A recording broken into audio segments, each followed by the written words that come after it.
RNC Chairwoman Ronna McDaniel delivered a stern warning today to Republicans who might be thinking about challenging President Trump in a 2020 primary. The president has 93% approval in our party. Our country is booming. Jobs are coming back. Wages are up. Our military has been strengthened. Our veterans have been taken care of. Our trade deals are stronger. We have put rule of law judges at every level of the courts, including the Supreme Court with Kavanaugh and Gorsuch. What would any Republican be thinking, saying this is a guy I'm going to run against? So have at it. Go ahead, waste your money, waste your time, and go ahead and lose. Ronna McDaniel telling it like it is. The Daily Caller's editorial director, Vince Colonnese, is joining us. Tammy Bruce, Washington Times columnist, Fox Business contributor, joining us. Great to have you both here. Ronna McDaniel is the chair of the RNC, I think, for the last 40 years. She is tops. What do you think? Yeah, I loved her attitude there. It's one thing to have that opinion. Her delivery was heartfelt, and she found the situation ridiculous, but also did issue that warning. And that's an indication, of course, that the machine itself is not going to entertain assistance or that kind of embracement of that this is a fair thing to do. Clearly, it is an absurd situation, and she articulated that, I think, very well. What do you think, Vince? Yeah, I mean, that's why I asked her that question today, right here at CPAC. I wanted to know how the RNC would handle this idea. You wanted to take credit for the question, didn't you? You had to get that in there. I mean, I can't.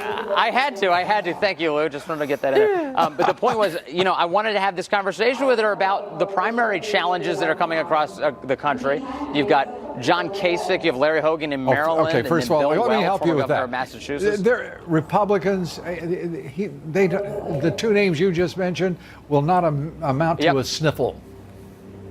Not at all. And you know why? You look back, I mean, the reality is when people primary the incumbent president, Reagan doing it to Ford, when you had Kennedy doing it to Carter, I mean, these are people trying to run to the outside of that candidate, right? So typically they're more right or left wing. That's not what we're looking at here. We're looking at people who are less conservative than Donald Trump on this case.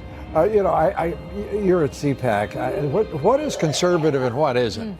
I mean, right now, the Republican Party, what would you call it, Tammy? I mean, conservative? Is that conservative? I mean, to me, Ronna McDaniel is more conservative than her party. Yeah, and look, a lot of people would say that I'm more conservative than the Republican Party. I'm not a Republican. I'm going to enjoy going to CPAC.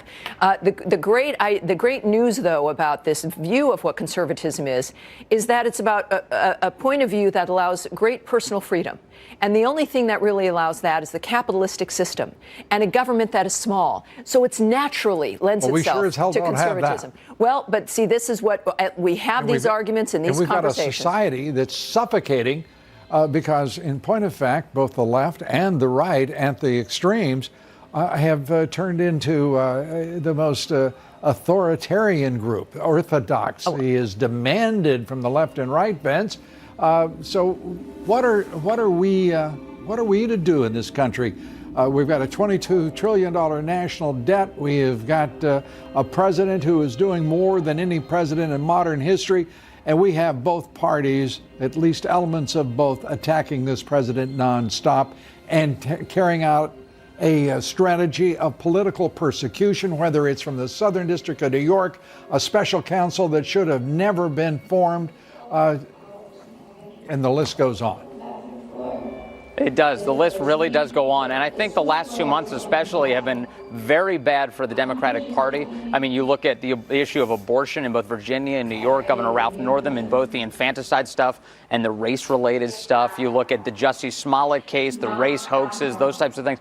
All across the board, the Democratic Party is on its heels. And the reason for that, when you say, what do we do as a country, we have to have an informed populace. This whole system only works if the population is informed and thinking clearly about what they want. And they're doing it now, I think, and beginning to sort of really wake up to what they really want out of Washington. Well, the radical Dems were informing the public with this disgusting spectacle they called a hearing the other day.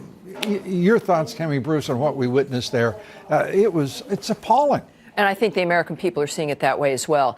But as you described, the extremes of both parties is a result of the fact that they recognize that the status quo is not just about being demolished. It is being demolished by the president because of the conservative ideal that he's moving through. That display that we saw was obscene. And in fact, Representative Tlaib's accusation against Lynn Patton that she was a prop.